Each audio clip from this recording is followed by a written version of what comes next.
अंबेडकर की मूर्तियों पर 403 करोड़ खर्च, लेकिन परशुराम जयंती पर कोई बड़ा ऐलान नहीं। क्या स्वर्णों की हो रही यूपी में अनदेखी? योगी सरकार पर उठे सवाल। दलित वोट बैंक साधने की तैयारी या संतुलन बिगड़ने का खतरा? सड़कों से सोशल मीडिया तक बड़ा भ्रमणों में गुस्सा। क्या 2027 से पहले बदल जाएंगे समीकरण?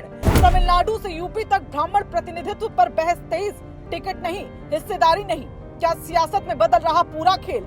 आखिर क्यों ब्राह्मणों को किया दरकिनार? ये सवाल अब चारों ओर गूंज रहा है, क्योंकि एक तरफ सम्मान की राजनीति है, दूसरी तरफ नाराजगी की चिंगारी। ये बात यूं ही नहीं कही जा रही, इसके पीछे की एक ठोस वजह भी है, क्योंकि यूपी की सियासत में एक ऐसा फैसला सामने आया है जिसने बहस को और तेज कर दिया। सवाल सीधा है कि क्या ये संतुलन बनाने की कोशिश है या फिर एक ऐसा दांव जो आगे चलकर सियासी समीकरण बदल सकता है? क्योंकि जो दिख रहा है वो सिर्फ घोषणा नहीं, बल्कि उसके पीछे छिपा संदेश ज्यादा बड़ा माना जा रहा है। दरअसल योगी सरकार ने ऐलान किया है कि हर विधानसभा क्षेत्र में अंबेडकर और दलित समाज सुधारकों की मूर्तियां लगाई जाएंगी। इसके लिए करीब 403 करोड़ रुपए का बजट तय किया गया है। इस योजना में कैनोपी, बाउंड्री वॉल और सौंदर्यीकरण जैसे काम भी शामिल है। संत रविदास, ज्योतिबा फूले, सावित्रीबाई फूले, कबीर और वाल्मीकि जैसे महापुरुषों के नाम इसमें जोड़े गए हैं। सरकार का कहना है कि ये कदम सम्मान और सामाजिक न्याय को मजबूत करने के लिए है, ताकि हर वर्ग को बराबरी का संदेश दिया जा सके। लेकिन जैसे ही ये फैसला सामने आया, सियासत का दूसरा पहलू भी उभर कर सामने आ गया। सवाल उठने लगे कि जब अंबेडकर जयंती पर बड़े ऐलान और अवकाश हो सकते हैं, तो कुछ ही दिन बाद आने वाली भगवान परशुराम जयंती पर वैसा कोई कदम क्यों नहीं दिखता? यही मुद्दा अब स्वर्ण समाज के एक हिस्से में चर्चा का कारण बन गया है। सोशल मीडिया पर लगातार प्रतिक्रियाएं सामने आ रही है और कई संगठनों ने इसे लेकर अपनी नाराजगी को भी जाहिर किया। अगर इस पूरे घटनाक्रम को राजनीतिक नजरिए से देखें तो तस्वीर और साफ हो जाती है।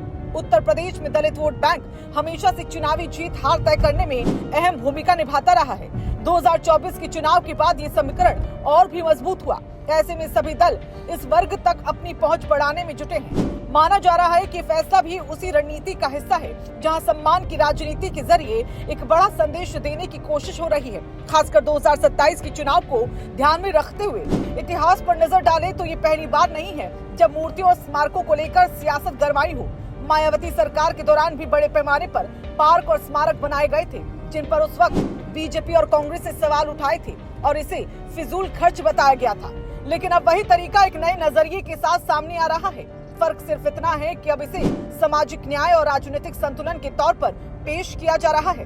इस बहस को और गहराई देने वाली एक और तस्वीर तमिलनाडु से सामने आई, जहां हाल के चुनावों में किसी भी बड़ी पार्टी ने ब्राह्मण उम्मीदवार को टिकट नहीं दिया। इससे प्रतिनिधित्व को लेकर नई चर्चा शुरू हो गई। सवाल ये है कि अगर किसी समुदाय की हिस्सेदारी लगातार कम हो जाती है तो उसका असर राजनीति पर कितना गहरा होगा? यही सवाल अब उत्तर प्रदेश की सियासत में भी गूंजने लगा है। अब असली चुनौती संतुलन की है। एक तरफ सरकार सामाजिक न्याय का संदेश देना चाहती है, दूसरी तरफ हर वर्ग की भावनाओं को भी साथ रखना जरूरी है।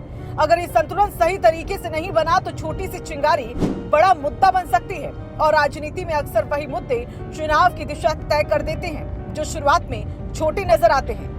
अब देखना होगा कि फैसला आगे जाकर सियासी मजबूती बनता है या फिर बहस का ऐसा केंद्र बन जाता है जो पूरे चुनावी खेल का रुख बदल दे।